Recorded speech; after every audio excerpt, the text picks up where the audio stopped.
सावित्री सत्यवान का कथा है और इस कथा पूर्वज से ही चला आ रहा है सुहागन के लिए।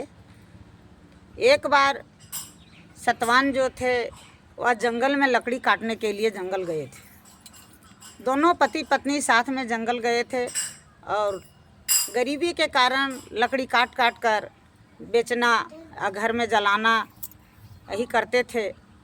तो एकाएक उनको सत्यवान को चक्कर आ गया तो बोले अपने पत्नी से, उनके माता पिता अंधे थे और बहुत गरीब परिवार से भी थे।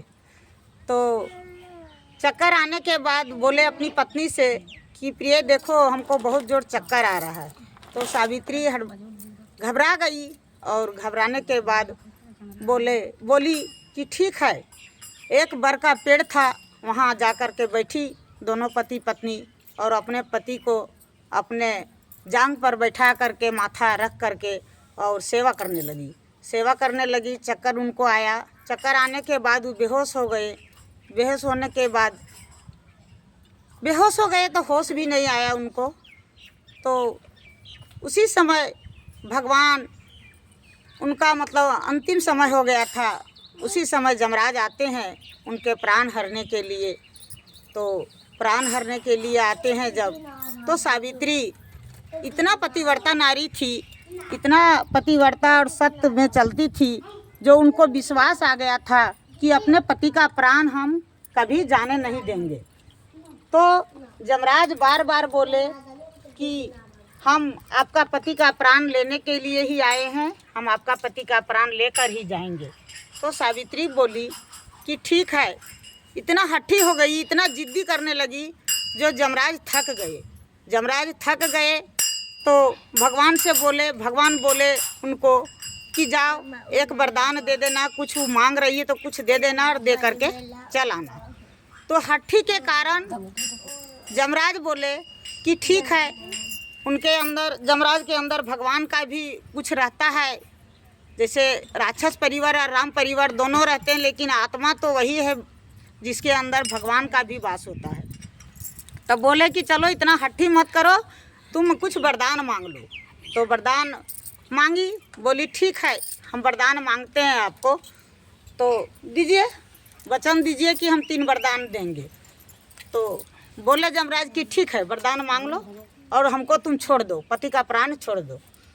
तो मांगी तो पहले बोली कि ठीक है। एक ही बार में बोली कि मेरा सास ससुर, माता पिता जो हैं सास ससुर, वो नेत्रहीन हो गए हैं, खोया हुआ राजपाट सब खो गए हैं, वो दे दीजिए और मैं पुत्रवती हो जाऊँ। 2 ही वरदान मांग ली। तो फिर यमराज बोले कि ठीक है, एवं वस्तु दे दिए वरदान। तो जाने लगे तो फिर पीछे सावित्री चलने लगी। तो बोले यमराज कि क्या है, तुम इतना हट्ठी कैसे हो गई है कि तुम वरदान भी मांग ली और पति को छोड़ भी नहीं रही है, प्राण पीछे क्यों आ रही है? तुम्हारे लिए भी स्वर्ग में स्थान नहीं है, तुम्हारे पति का स्थान है, तुम्हारा स्थान वहाँ जगह नहीं है, छोड़ दो तुम जाने के लिए। तो फिर वो बोलती है सावित्री कि आपका कैसा वरदान है? यह वरदान जो आप दिए हैं, यह कैसा वरदान है आपका? आप ही बताइए कि हम वस्तु बोल दिए, पुत्रवती हो जाओ, खोया हुआ राजपाट मिल जाए और मेरे सास ससुर का नेत्र भी आ जाए। तो यह वरदान तो ठीक है, सास ससुर का आँख हो ही जाएगा, खोया हुआ राजपाट मिल जाएगा, लेकिन मैं पुत्रवती कैसे हो जाऊंगी? यह हमको बता लीजिए, उसके बाद आप जाइएगा।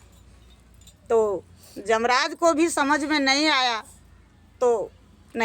समझ में। तो फिर अपने प्रभु के पास, भगवान के पास, जहाँ विष्णु भगवान रहते हैं, जिसके आज्ञा से यमराज चलते हैं, उनके पास जाना हुआ और बोले कि हम ऐसी मतलब संसार में एक से एक इतनी पतिव्रता औरत है जो हम उसका मतलब कैसे समझ करके हम उसको पति को ले आवें स्वर्ग में, हम ला ही नहीं सकते हैं। ऐसे प्रश्न और क्वेश्चन की जो हम उसका उत्तर भी नहीं दे सकें। वचन तो दे दिए, वचन बंद हम हो गए, अब कैसे उनका पति का प्राण लाएं?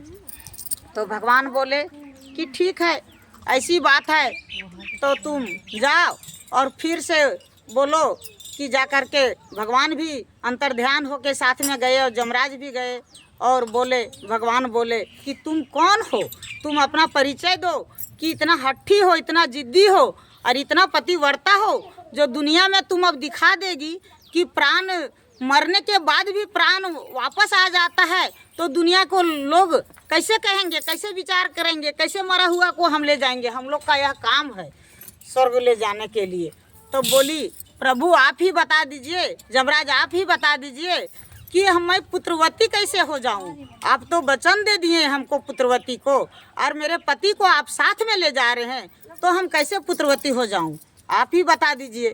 तो शिव गुरु की कृपा थी, जमराज और प्रभु साथ में, भगवान सब साथ में, वह सावित्री का बात का वचनबद्ध हो करके फिर से उनका पति का प्राण वापस लाना पड़ा और लौटाकर सावित्री को दे देना पड़ा।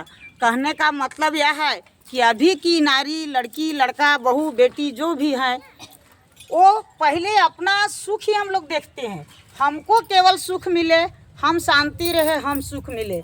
अभी भी भारत की नारी इतना सत्य पर चलती है, जो सावित्री का, सती अनसुईया का कहना उसके अनुसार जो चलती है, जो सबसे पहले खोया हुआ राजपाट सास ससुर का, नेत्र सास ससुर का मांगी और उसके बाद पति और पुत्रवती होने का मांगी। यही सब कर्म है। कर्म जो अच्छा कर्म करता है, कर्मों के अनुसार। और हर हर महादेव। सभी खुश होकर सावित्री सतवान की पूजा करें और बट वृक्ष बर पेड़ का पूजा करें, अपने पुत्र की लंबा आयु और पति की लंबी आयु के लिए ही करें। बंद करो।